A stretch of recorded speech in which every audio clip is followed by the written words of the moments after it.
बच्चों, welcome to our YouTube channel. और आज के बेटा इस वीडियो के अंदर हम बात करेंगे ऊष्मागतिकी मतलब थर्मोडायनेमिक्स की। देखिए गतिकी वर्ड क्या है। गतिकी वर्ड बदला है चलने से, डायनेमिक्स मतलब चलना। तो यहाँ हम ऊष्मा के चलने की बात करने वाले हैं, इसलिए इसका नाम है ऊष्मागतिकी। ठीक है, अब सबसे पहले आता है ऊष्मागतिकी पैरामीटर। ऊष्मागतिकी या थर्मोडायनेमिक्स पैरामीटर, बस ऐसा छोटा मोटा आपको याद रखना है क्या क्या होते हैं। P V Q T. P बोले प्रेशर, वी बोले आयतन, क्यू बोले ऊष्मा मतलब हीट, टी मतलब टेम्परेचर मतलब तापमान। ये चारों थर्मोडायनेमिक्स पैरामीटर होते हैं या चर राशियां होती हैं। अब सबसे पहले वर्ड आता है इसके अंदर साम्यावस्था या इक्विलिब्रियम। इक्विलिब्रियम क्या होता है? जब ये चीजें बदलना बंद कर दें समय के साथ, ये चीजें कांस्टेंट रहें, तो हम कहते हैं भैया इक्विलिब्रियम आ चुका है, साम्यावस्था आ चुकी है। ये सिंगल सिस्टम इक्विलिब्रियम की बात हो रही है। ठीक है, जैसे मान लो कि गैस में, इस पिस्टन में गैस भरी हुई थी, मैंने क्या से दबाया और छोड़ दिया। दबाने के बाद इसका दाब कुछ और होगा, आयतन कुछ और होगा, हीट कुछ और होगी, टी कुछ और होगा, कुछ समय बाद वो नियत हो जाएगी। तो उस समय कहेंगे साम्यावस्था आ चुकी है। ठीक है, अच्छा भैया दो पिंड की साम्यावस्था क्या कहलाती है? दो पिंड या दो सिस्टम की साम्यावस्था क्या कहलाती है? दो सिस्टम की साम्यावस्था मतलब टू सिस्टम की इक्विलिब्रियम। तो ये क्या होता है कि मान लीजिए हमने दो सिस्टम को इस तरह से रखा, तो यहां ऊष्मा का प्रवाह हो रहा है उच्च ताप से निम्न ताप की ओर। जब ऊष्मा का प्रवाह होना बंद हो जाएगा, मतलब जो दोनों ताप क्या हो जाएंगे, बराबर हो जाएंगे। ठीक है, तो हम कहेंगे कि ये दोनों किसमें आ चुके हैं, साम्यावस्था में आ चुके हैं। तो ये सिंगल सिस्टम की साम्यावस्था, ये दो सिस्टम की साम्यावस्था होती है। ठीक है, स्क्रीनशॉट ले लीजिए, अभी तक इसमें से कोई इंपॉर्टेंट नहीं था। ओके, चलिए भैया नेक्स्ट क्या आता है ये चर्चा करते हैं। नेक्स्ट आता है आपके पास, इसी के अंदर ही हम आगे चर्चा करते हैं, तो आता है ऊष्मागतिकी कार्य। ऊष्मागतिकी कार्य मतलब थर्मोडायनेमिक्स वर्क। क्या होता है थर्मोडायनेमिक्स वर्क? सुने तो कार्य का सूत्र होता है P इंटू डीवी। P क्या होता है? दाब, और डीवी क्या होता है? चेंज इन वॉल्यूम, आयतन में परिवर्तन। चेंज इन वॉल्यूम मतलब आयतन में परिवर्तन। ठीक है, ठीक है। यदि डीवी पॉजिटिव है मतलब कि आयतन बढ़ रहा है, वॉल्यूम इंक्रीजिंग है, तब कार्य कैसा होगा? पॉजिटिव होगा। और हम कहेंगे कि किसके द्वारा कार्य किया गया? गैस द्वारा किया गया कार्य। ठीक है, हम कहेंगे वर्क डन बाय गैस। फिर मान लो डीवी नेगेटिव हो गया, मतलब आयतन क्या हो गया? कम हो गया। वॉल्यूम क्या हो गया? डिक्रीज हो गया। तो वर्क क्या हो गया? नेगेटिव हो गया। हम कहेंगे गैस पर किया गया कार्य, मतलब वर्क डन ऑन गैस। और यदि डीवी 0 हो गया मतलब आयतन क्या हो गया? नियत हो गया। आयतन मतलब वॉल्यूम क्या हो गया? नियत हो गया। तो वर्क डन कितना होगा? 0 होगा। अब बात आती है सर हम कैसे याद रखें। सोचो आपके पास एक गैस है, उसको छोड़ दिया खुला, तो वो क्या करेगी? वो फैलेगी। फैलेगी तो आयतन क्या होगा? बढ़ेगा। आयतन बढ़ेगा तो कार्य कैसा होगा? धनात्मक। तो गैस ने खुद कार्य करा कि गैस पर कार्य करा आपने? तो आंसर गैस ने खुद कार्य करा। तो इसलिए मैंने लिखा है कि जब आयतन बढ़ता है तो वॉल्यूम पॉजिटिव होता है ना, और ऐसे में कार्य धनात्मक या पॉजिटिव होता है, और हम कहते हैं work done by the gas. ठीक है, और यदि मान लीजिए आप गैस को खुद, अब खुद क्या कर सकते हो? दबाओगे। और जब गैस को दबाओगे, तो किया गया कार्य क्या होगा? किया गया कार्य ऋणात्मक होगा, और हम कहेंगे work done on the gas. ठीक है, work done on the gas होता है। ठीक, यहां तक की बात समझ आई? चलो भाई बढ़िया, स्क्रीनशॉट ले लो। आज का पेज नंबर 2 है हमारा, हटा दूं? चलो भाई आइए।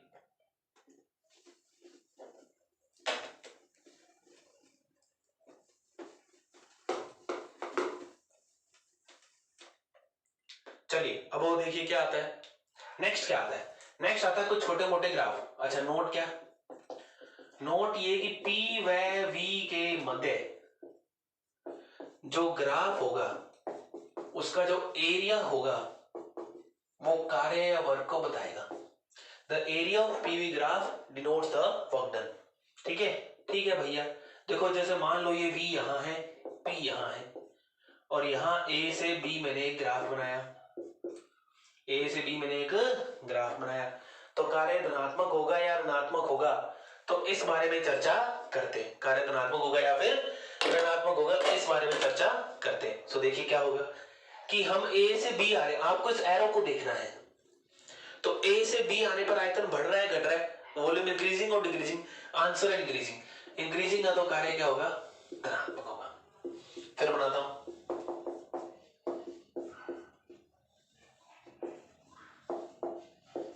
ऐसे बताओ, यहां A है यहां B है, तो इस एरो को देखिए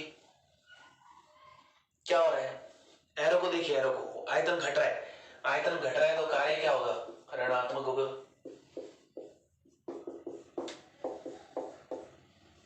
ये देखिए यो, अब आयतन क्या है? नियत है, कांस्टेंट है, नियत है। वॉल्यूम क्या है? कांस्टेंट है, तो कार्य कितना होगा?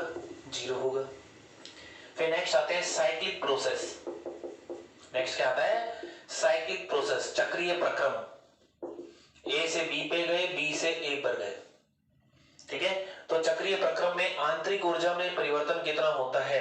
0। इंपॉर्टेंट पूछा गया, चक्रीय प्रक्रम में आंतरिक ऊर्जा परिवर्तन 0।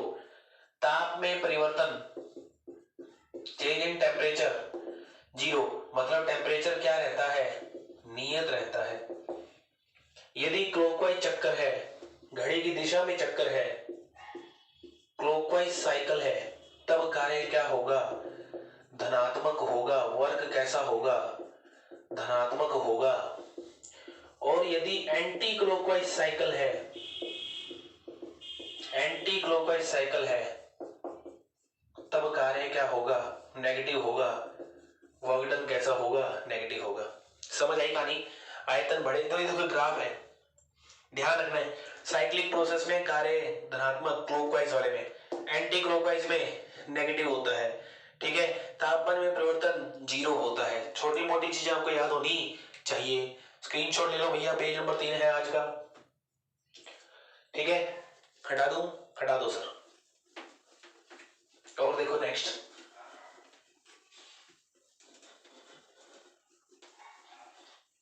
नेक्स्ट देखिए, नेक्स्ट क्या आता है? नेक्स्ट सुनो, इसी के अंदर ही देखिए नेक्स्ट क्या आता है हमारे पास। नेक्स्ट आता है ऊष्मा गतिकी का 0 नियम, शून्य नियम।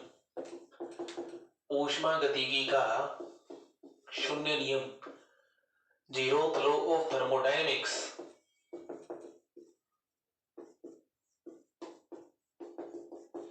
जीरोथ लॉ ऑफ थर्मोडायनेमिक्स क्या कहता है?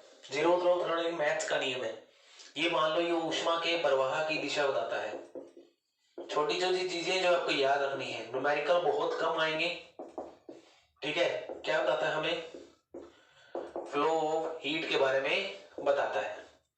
ये क्या कहता है? ये भैया मैथ्स की बात कहते हैं। कहते यदि A बराबर B है, यदि A बराबर B है और A बराबर C है, तो B बराबर भी क्या होगा?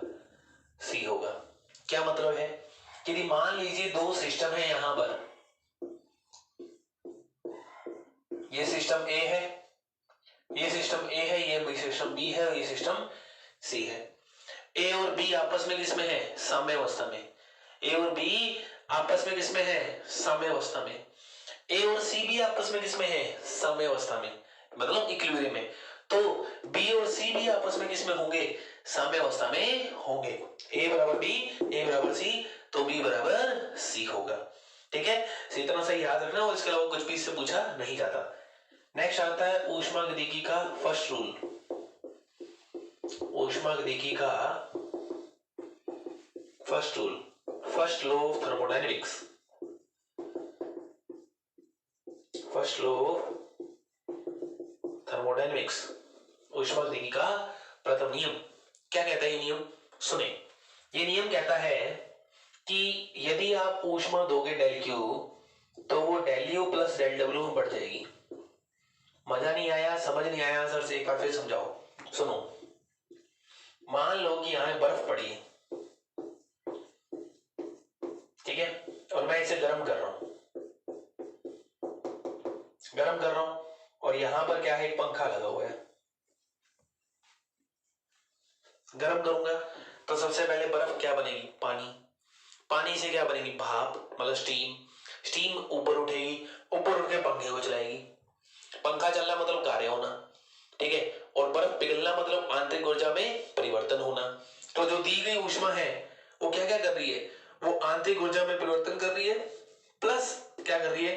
कार्य कर रही है। So del Q equal to del U plus del W किस पर आधारित है? ऊर्जा संरक्षण के नियम पर, ऊर्जा संरक्षण के नियम पर, based on conservation of energy, ठीक है, based on conservation of energy, energy के कंजर्वेशन पर टिका हुआ है। अब देखो, डेल डब्ल्यू के जैसे साइन थे वैसे डेल क्यू और डेल यू के भी साइन है। डेल क्यू यदि पॉजिटिव है तो हीट जो है सिस्टम को दी जा रही है, heat given to system, system को हीट दी जा रही है।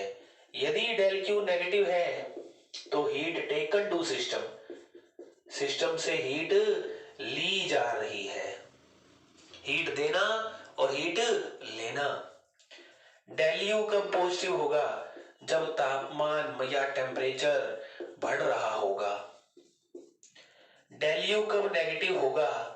जब तापमान या टेम्परेचर घट रहा होगा।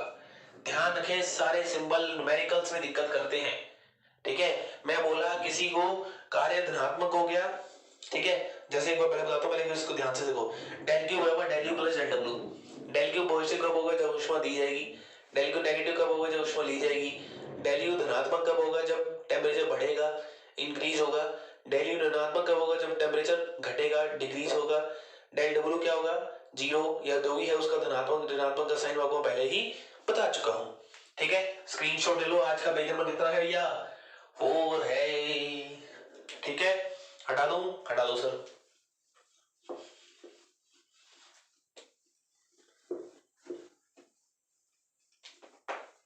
ठीक है, यहां तक समझ आया? पक्का? बहुत बढ़िया, सही है। ओके, नेक्स्ट क्या आता है हमारे पास? अच्छा, फर्स्ट लो थर्मोडायनेमिक्स हो गया। एक क्वेश्चन कर लेते हैं, लगा हाथ। देखो, कहा गया नियत दाब 5 पास्कल पर एक गैस का आयतन 1 मीटर क्यूब से 2 मीटर क्यूब कर दिया गया। यदि ऐसा करने पर तापमान घट गया हो, कितना घटा? चलो, ऐसा करने में तापमान घटा हो जिससे आंतरिक ऊर्जा में परिवर्तन, आंतरिक ऊर्जा मतलब डेल यू में परिवर्तन 20 जूल हो, तब डेल क्यू क्या होगा? तब डेल क्यू क्या होगा? अब देखो, सुनो, पहली चीज, आयतन बढ़ा या घटा? आयतन बढ़ा या घटा? आंसर बढ़ा, इंक्रीज हुआ, वॉल्यूम इंक्रीज हुआ। वॉल्यूम इंक्रीज हुआ तो कार्य कैसा? धनात्मक। कितना कार्य था? P into DV. P कितना? 5 पास्कल। डीवी कितना? 1 से 2, 5। तापमान बढ़ा या घटा? घटा। घटा तो डेल यू कैसा? नेगेटिव। कितना है? -20। तो डेल यू कैसा? डेल क्यू कैसा? Del U plus del W. Del U कितना? -20। डेल डब्ल्यू कितना? प्लस का 5। कितना आया -15। तो सिस्टम से हीट ली गई, सिस्टम से हीट ली गई या सिस्टम को हीट दी गई, तो डेल क्यू नेगेटिव आ रहा है। नेगेटिव कब आता है? जब सिस्टम से हीट ली जाती है, ठीक है, heat taken to the system, निकाय से हीट ली गई है। समझ आई कहानी? ये चीज का फर्क है इसके अंदर। हटा दो, हटा दो सर, पक्का पक्का सर। चलिए आइए भैया, नेक्स्ट क्या आता है हमारे पास? नेक्स्ट अब हमारा चैप्टर यहां से स्टार्ट हो ढंग से, और अब जो मैं बताने जा रहा हूं वो डायरेक्ट टू डायरेक्ट आपको याद रखिए, पूरी टेबल, बड़ी सारी टेबल बनाने जा रहा हूं मैं। तो देखो नेक्स्ट आता है थर्मोडायनेमिक्स प्रोसेस। थर्मोडायनेमिक्स प्रोसेस, ऊष्मागतिकी प्रक्रम, ठीक है, ठीक है। अच्छा, उससे पहले आपको एक बात बता दूं कि मैंने एक टेलीग्राम चैनल बनाया है आपके डाउट वगैरह के लिए। उसके अंदर मैंने आपको डाउट भी भेजे, एक शीट भेजी है डिस्कस करने के लिए। जिन बच्चों को डाउट हो वो शीट में से क्वेश्चन पूछ सकते हैं, ठीक है, ताकि मेरे पास भी, मैं कभी वीडियो से जाऊं तो मेरे पास भी क्वेश्चन का पढ़ा हो हैंड रिटन में, ठीक है। इसलिए और भी कोई क्वेश्चन है तो आप उससे डाउट मतलब उसमें टेलीग्राम चैनल भेज सकते हैं, क्योंकि मेल में रिप्लाई की दिक्कत आती थी, मैं रिप्लाई कर पाता था नहीं कर पाता था, आपको पता नहीं चलता था, इसलिए मैंने टेलीग्राम चैनल बनाया है। इसका लिंक आपको डिस्क्रिप्शन में मिल जाएगा, ठीक है। और अभी जो मैं टेबल बनाने जा रहा हूँ, इस टेबल को यदि कोई बच्चा हो सके तो इस टेबल को सुंदर सुंदर नोट करके टेलीग्राम चैनल पर भेज दे, जिससे बाकी बच्चों का भी क्या हो जाए, भला हो जाए। और कहते हैं ना, कर भला तो हो भला। आओ देखो क्या होता है। सुनो, तो हम जो सबसे पहले प्रोसेस पढ़ने वाले हैं वो कौन सा प्रोसेस पढ़ने वाले हैं? आइसोथर्मल प्रोसेस, जिसे हम बोलते हैं समतापीय प्रक्रम। समतापीय प्रक्रम, तो यहां मैंने लिखा है नेम ऑफ प्रोसेस, ठीक है, ठीक है सर, नेम ऑफ प्रोसेस तो लिख दिया सर आपने, बढ़िया है, अच्छी बात है, ठीक, ठीक है भैया। नेक्स्ट क्या आता है, इसकी विशेषता क्या है? तो इसकी विशेषता क्या है इस प्रोसेस की, कि इसके अंदर जो डेल टी है वो 0 होगा, मतलब टी क्या रहने वाला है, नियत रहने वाला है, ठीक, ठीक है भैया। नेक्स्ट क्या आता है इसके अंदर कि डेल क्यू क्या होगा? डेल क्यू बराबर होता है del U plus del W, ठीक है, ठीक है सर। तो आपको याद होगा कि डेल यू होता था तापमान में परिवर्तन होने पर, और तापमान क्या है, नियत है, तापमान क्या है, नियत है, तो इसलिए डेल यू कितना रहने वाला है, इसमें 0 रहने वाला है। डेल डब्ल्यू क्या रहने वाला है, तो डेल के बराबर क्या हो गया, डेल डब्ल्यू। डेल डब्ल्यू का फॉर्मूला क्या आता है वो हम आगे चलते हैं, चलो यही लिख लेते हैं। तो वो होता है 2.303 nRT log V2 बटा V1। काम में नहीं आना, बस याद रखना आपको, 2.303 nRT log, इसका बेस 10 है भैया, P1 बटा P2, ठीक है। डेल डब्ल्यू ये हो गया। इसकी शर्त क्या होनी चाहिए, इसकी शर्त क्या होनी चाहिए कि यह प्रक्रम कैसा होना चाहिए, धीरे धीरे होना चाहिए, होना चाहिए, मतलब स्लोली स्लोली, ठीक है। अब मैं देखो मेरे पास बोर्ड बड़ा होता तो मैं आगे और लिखता जाता, आपको लिखना है अपने नोट्स बनाते समय, कैसे, आपको इसके आगे जोड़ जोड़ के लिखते जाना है, और वही आपसे मैं टेबल कह रहा हूं बनाने को, ठीक है। और सुनो, शर्त के बाद और क्या, और क्या शर्त होती है कि जो पात्र की दीवारें हैं, पात्र की दीवारें हैं, कंटेनर की दीवारें हैं, वो कंडक्टिंग होनी चाहिए। कंडक्टिंग मतलब चालक होनी चाहिए, चालक मतलब उसमें से ऊष्मा निकल सके, होनी चाहिए, ठीक है, ठीक है भैया। फिर इसका एग्जाम्पल क्या आएगा, एग्जाम्पल आता है धीरे धीरे होना चाहिए, तो टायर का पंचर होना, टायर का पंचर होना, ठीक है, इसे बोलते हैं ब्रस्टिंग ऑफ ट्यूब। और क्या है, और है भैया मेल्टिंग, मेल्टिंग मतलब पानी का बर्फ बनना। आपको याद है जब तक पूरी बर्फ पूरा पानी नहीं बन जाती तक तो तापमान ही बदलता, इसलिए समतापी है वो। मेल्टिंग के बाद क्या आता है? बॉइलिंग, वाष्पन। ठीक है, वाष्पन। अच्छा, एग्जाम्पल के बाद क्या आता है? एग्जाम्पल के बाद आता है इसकी समीकरण। समीकरण क्या होती है? पीवी बराबर क्या था? एनआरटी। टी बराबर क्या हो गया? नियत। तो पी इंटू वी क्या हो गया? नियत या कांस्टेंट। तो पी किसके अनुपाती हो गया? वी के। तो P1 V1 किसके बराबर हो गया? P2 V2 के हो गया। समझ आई कहानी? P1 V1 किसके बराबर हो गया? P2 V2 के बराबर हो गया। क्या यहां तक की कहानी समझ आई? पक्का? बहुत बढ़िया। ये होगी समीकरण। ठीक है, ठीक है सर, समीकरण आ गई, बढ़िया, वाह भाई वाह। नेक्स्ट क्या आता है समीकरण के बाद? ये समीकरण आ गई हमारे पास। ओके ओके ओके, और क्या रह गया? हाँ, नेक्स्ट आता है सीपी व सीवी। सीपी व सीवी। अब देखो, डेल क्यू बराबर क्या था? एनसीपी डेल टी था। डेल क्यू बराबर क्या था? एनसीपी डेल टी था। ठीक है सर, तो सीपी बराबर क्या हो गया? डेल क्यू बटे एन डेल टी हो गया। तो डेल टी कितना है? 0। तो सीपी कितना है? अनंत। सीवी कितना है? अनंत, क्योंकि कुछ बटा 0 क्या होता है? अनंत है। एक क्वेश्चन पूछा गया ऐसा, यदि किसी सिस्टम को, यदि किसी निकाय को बहुत सारी ऊष्मा दी जा रही है पर उसके ताप में परिवर्तन नहीं हो रहा है, temperature is not increasing with time, then उस प्रक्रम की सीपी क्या होगी?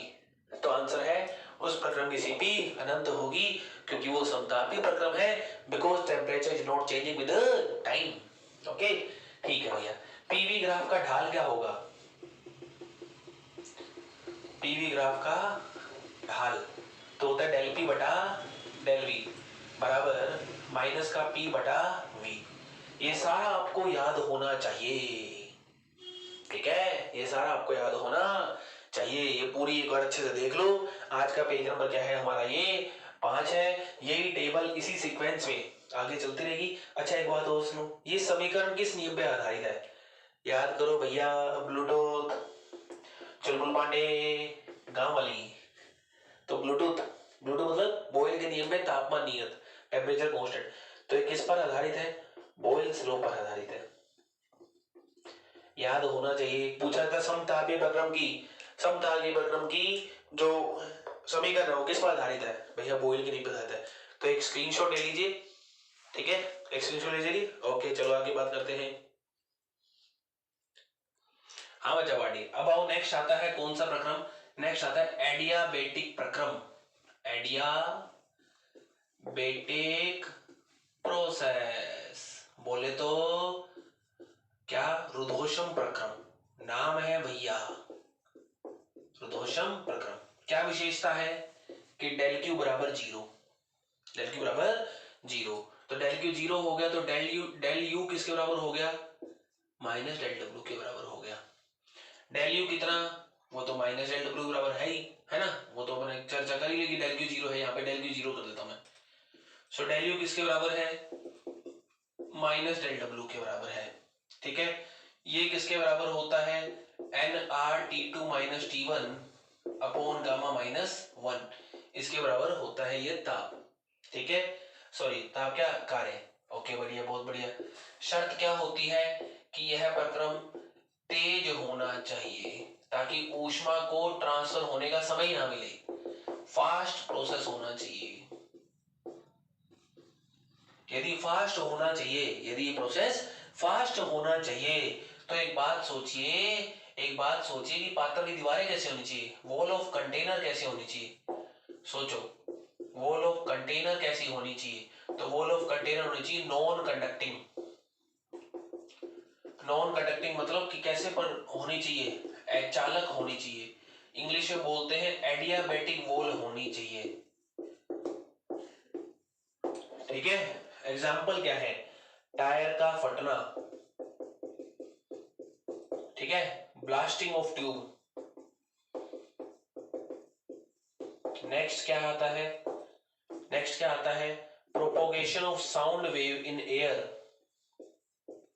Propagation of sound wave, wave वाले चैप्टर में, तरंग वाले चैप्टर में आएगा कि ध्वनि का चलना, ध्वनि का चलना किसमें? हवा में या एयर में या किसी भी गैस में, इन गैस एक कैसा प्रोसेस है, एडियाबैटिक प्रोसेस है। लाप्लास ने बताया था भैया आपको। समीकरण क्या होती है, पी वी की पावर गामा बराबर क्या होता है, नियत होता है। या फिर P1, मैं इसकी समीकरण यहां लिख रहा हूं क्योंकि मेरे को अच्छी जगह चाहिए इसके लिए। या फिर पी वी की पावर गामा बराबर नियत, या P1 V1 की पावर गामा बराबर P2 V2 की पावर गामा। अब सोचो PV बराबर nRT होता है, तो P बराबर nRT बटा V, तो nRT बटा V रखोगे तो यहां कितना आएगा, T1 इंटू V1 की power gamma -1, T2 into V2 की पावर गामा -1। तो NR कहा गया, NR से NR कट गया, नियत है ना यार। जिसको ना समझ आए वो डायरेक्ट याद रख ले, क्योंकि डायरेक्ट ही काम आना है अपने। फिर इसके बाद हाँ, अब क्या रखो, P के रूप में निकालो, तो V की वैल्यू रखो P के रूप में, तो PV बराबर nRT, हाँ सर है nRT, तो V बराबर nRT बटा P, nRT बटा P, तो P1 की पावर 1 माइनस गामा, T1 की power gamma, P2 1 minus gamma, T2 की पावर गामा। ये कौन सी समीकरण कहलाती है, ये पाइसन समीकरण कहलाती है। नाम याद रखें भैया, पाइसन इक्वेशन, इसको नाम है इसका, ठीक है। CP/CV क्या होगा, देखो डेल Q बराबर NCP डेल T होता है। KTG वाली उसमें आप देख सकते हो, CP/CV पे अलग से वीडियो बनाया मैंने। तो CP बराबर क्या हो गया, N डेल T। यदि डेल Q बराबर 0 है तो CP बराबर क्या है, 0, CV बराबर क्या है, 0। ठीक है भैया। अच्छा ये क्या है, इसके अंदर ढाल क्या आएगा, ढाल आएगा डेल P बटे del V minus of gamma into P by V। तो आपको याद है P बटे V किसका था, समतापीय प्रक्रम का। तो दोनों में रिलेशन क्या हुआ, मैं उसको यहां लिख रहा हूं। दोनों में अनुपात, मतलब दोनों में संबंध क्या हुआ लिखता हूं मैं, क्या कि slope of adiabatic curve equal to gamma into slope of isothermal. ठीक है, एडियाबेटिक मतलब रुद्धोष्म प्रक्रम का ढाल गामा गुना होगा किसके, आइसोथर्मल के ढाल के। ठीक है, यहां तक समझ आ गया सारा। तो ये भैया वापिस से देख लो, समतापीय प्रक्रम, सॉरी रुद्धोष्म प्रक्रम, del Q 0, del Q 0, del U minus W, del W ये तेज होना चाहिए, एडियाबेटिक होना चाहिए, दीवारें एडियाबेटिक होनी चाहिए, अचालक होनी चाहिए। एग्जाम्पल ये है। अच्छा एक चीज में चीज और सोचो, एक गैस अचानक से फट गई, मतलब टायर फट गया। ठीक है, टायर फटा, टायर फटा तो अचानक से फटा, कौन सा प्रक्रम, रुद्धोष्म प्रक्रम। टायर फटा कौन सा फटा, अचानक से फटा, तो रुद्धोष्म प्रक्रम हुआ। या कोई पिस्टन अचानक से फट गया तो रुद्धोष्म प्रक्रम हुआ। रुद्धोष्म प्रक्रम हुआ तो गैस फैली, गैस फैली तो आयतन बढ़ा, गैस फैली तो आयतन बढ़ा, आयतन बढ़ा तो डेल डब्ल्यू पॉजिटिव। भैया आयतन बढ़ने में डेल डब्ल्यू पॉजिटिव होता है, हाँ सर। डेल डब्ल्यू पॉजिटिव तो डेल यू कैसा, डेल डब्ल्यू पॉजिटिव तो डेल यू कैसा, नेगेटिव। और डेल यू नेगेटिव मतलब ताप क्या होगा, घटेगा। इसलिए जब भी टायर फटता है तो अचानक से जो गैस फैलती है उसका तापमान क्या होता है, घट जाता है। समझ गए, जब अचानक से कोई गैस फैलती है तो उसका तापमान क्या होता है, घट जाता है। और फ्रिज में यही होता है। फ्रिज में क्या होता है, उसके पीछे छोटी सा होल होता है, उस होल के अंदर अचानक से क्लोरोफ्लोरोकार्बन CFC गैस छोड़ जाती है जो फ्रिज में चारों तरफ फैल जाती है। और जब वो चारों तरफ अचानक से फैलती है तो उसका तापमान क्या होता है, घट जाता है, वो ठंडी होती है। इसी तरह से फ्रिज अंदर की तरफ काम करता है। तो आपको ये याद रखना है, इसका वापस एक बार स्क्रीनशॉट ले लो, इसके ऊपर न्यूमेरिकल हम अभी करने वाले हैं।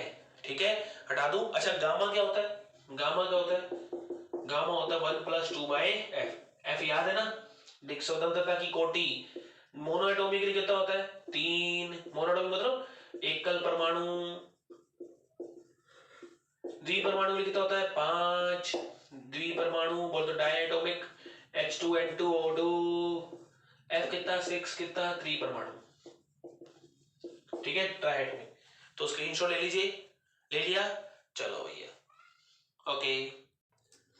हाँ जी बच्चा पार्टी, तो ये क्वेश्चन लिखा हुआ है, अब पहले एक बार आप करो स्क्रीन पॉज करके, ऐसे क्वेश्चन ल्यूसेंट में, अरिहंत में, कोई सी बुक देख लो, खूब मिलेंगे। ठीक है, अब पहले मैं करता हूँ। देखिए आइए, पहली बात, ये जो तापमान मैंने दिया गया है, क्वेश्चन क्या है मैं आपको पूरा पढ़ के बता दूं। किसी एकल परमाणु गैस का प्रारंभिक ताप 127 डिग्री सेल्सियस था, उसे दबाना स्टार्ट करा तेजी से, नी भी लिखा होगा तो भी आपको ऐसे कुछ मान के चलना है, ऐसा डाटा लगभग इसी में मिलेगा आपको। तो उसे जब तक दबाया गया जब तक उसका आयतन प्रारंभिक आयतन का 1/8 न हो जाए। तो फाइनल तापमान पूछा गया। तो सबसे पहले भैया ये जो ताप है ये किस में होना चाहिए, केल्विन में होना चाहिए। तो केल्विन में कर दो, कितना आएगा भैया, 400 केल्विन आएगा। ठीक है, ये T1 हो गया। T2 मुझे निकालना है। एकल परमाणु बोला मतलब F कितना बोला, 3 बोला। तो गामा कितना हो गया, 1 + 2/f, 1 + 2/3 हो गया। मैं एक और माइनस नहीं कर रहा, वो समझ जाओ, मतलब इनको सोल्व करके नहीं लिख रहा, वो आपको बता दूंगा मैं। अब V1 कितना बोला, V1 मान लो भैया, या V0 मान लो। और V2 कितना बोला गया, V0/8। ये कहानी समझ आई, ये डाटा हमें दिया गया है और हमें निकालना है अंतिम ताप। तो तापमान और आयतन वाली कोई रिलेशन थी जो मैंने यहां लिखा था, तापमान और आयतन वाली। तो T1 V1 की पावर 1 - गामा, जब P को हमने रखा था, है ना, nRT/V रखा था, और T2/V2 की पावर 1 - गामा। अब देखो मेरे पास गामा है, मेरे को 1 - गामा निकालना है। ठीक है, अरे अरे अरे अरे, गामा -1, सॉरी। तो मेरे को गामा -1 निकालना है, तो मैं काय को यार वहां पे यहाँ जोड़ के रखता, समझ रहे हो, मैं इसलिए गामा -1 रखूंगा। तो गामा -1 कितना आएगा, 2/3 आएगा, रख दो। T1 कितना, 400, V1 की जगह V0 की घात 2/3, वो रही देखो। T2 पता नहीं मुझे, V2 हो गया V0/8 की घात 2/3 की घात 2/3। V2 ने V1 इसको मार दिया, तो 400/T2, 8 की घात 2/3। तो पहले 8 की घात 1/3 करो तो 2, और उसका स्क्वायर 4। देखो 8 को मैं 2 की पावर 3 लिख सकता हूँ, इसकी घात 2/3 लिख सकता हूँ, 3 ऐसे मारा गया, 2 की स्क्वायर 4, तो ये 4 4 इधर चला गया, तो T2 कितना आ जाएगा, 400 × 4। तो T2 कितना आ जाएगा, 1600 केल्विन। केल्विन है तो सेल्सियस से कैसे बदलेंगे, 273 माइनस कर दो, तो 200 जाएगा तो कितने बचेंगे, 1473, और जाएगा तो कितने बचेंगे, 1400 में से 70 चला गया, 1330 में से 3 और चले गए, 1327 डिग्री सेल्सियस। अच्छा, जरूरी है क्या मैं तापमान पूछूं, वैसे तो मैक्सिमम न्यूमेरिकल में आपको ये मिलेगा। जरूरी है क्या तापमान पूछूं, आंसर नहीं। हो सकता है यहाँ आयतन दाब दे देता, मैं प्रेशर दे देता, और यहाँ दाब पूछ लेता, तो ऐसा कुछ भी हो सकता है। करने का तरीका यही होगा हर बार। समझ आई कहानी, पक्का स्क्रीनशॉट ले लो, नोट कर लो, जो करना है वो कर लो। ठीक है भैया, हटा दो सब।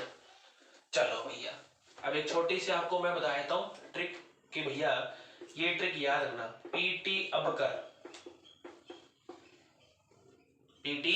अब कर, इसका मतलब प्रेशर, थर्मल, एडियाबैटिक। क्या मतलब है, आगे जाके एक प्रोसेस आएगा आइसोबैरिक, समदाबीय प्रक्रम।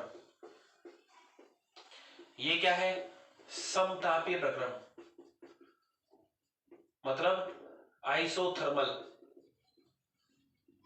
ये क्या है, एबी मतलब एडियाबैटिक, मतलब रुदोषम प्रक्रम, और कर मतलब कार्य, मतलब सबसे ज्यादा कार्य किसमें होता है। जैसे क्वेश्चन आया कि किसी गैस को V1 से V2 तक या V से 2V तक बढ़ाया गया, तो कहा गया सबसे ज्यादा कार्य किसमें होगा। यदि जैसे मान लो मैं बोल रहा हूँ एक सिलेंडर है, ये एक ये है, एक ये है, एक ये है, तो ऊष्मागतिकी में बेटा 4 तरह के प्रक्रम होते हैं। हमने अभी 2 पढ़े, 2 और आएंगे। तो कौन कौन सा प्रक्रम होते हैं, समायतरिक, समदाबीय, समतापीय और रुदोषम। तो बोला गया इसको समदाबी से बढ़ाया गया, इसको रुदोषम से बढ़ाया गया, इसको समायतनिक से बढ़ाया गया, इसको समतापी बढ़ाया गया। तो कहा गया सबसे ज्यादा कार्य किसमें होगा, तो सबसे ज्यादा कार्य होगा आइसोबैरिक में, उसके बाद समतापी में, उसके बाद एडियाबैटिक में। और समआयत्रिक में कार्य कितना होता है? समआयत्रिक में कार्य होता है 0। आइसो वॉल्यूम, इसमें कार्य कितना होता है? 0 होता है। तो ये हमारा आज का ऊष्मागतिकी का पार्ट नंबर 1 था। जिसको ये ट्रिक समझ अभी नहीं आई, एक बार कैसे रिपीट अब कर, अगले वीडियो में जब जो दोनों प्रोसेस और बता दूंगा तो आपको ही समझ आ जाएगी। तो अगले वीडियो में अभी हमारा क्या बाकी है? दो तो प्रोसेस बाकी है, थर्मोडायनामिक प्रक्रम बाकी है, समतापी और समायत्रिक, और बाकी है कार्नोट इंजन और हीट हो गया रेफ्रिजरेटर, फ्रिज। तो ये 4-5 चीजें हमारी बाकी हैं और नेक्स्ट वीडियो के अंदर हमारा ये टॉपिक पूरा हो जाएगा। सो होप आपको आज का वीडियो पसंद लगा होगा। चैनल को शेयर कीजिए, सब्सक्राइब कीजिए और मेरे टेलीग्राम चैनल का लिंक जो आपको डिस्क्रिप्शन मिल जाएगा उसे ज्वाइन कीजिए। सो थैंक यू, जय हिंद, जय भारत, पढ़ते रहिए।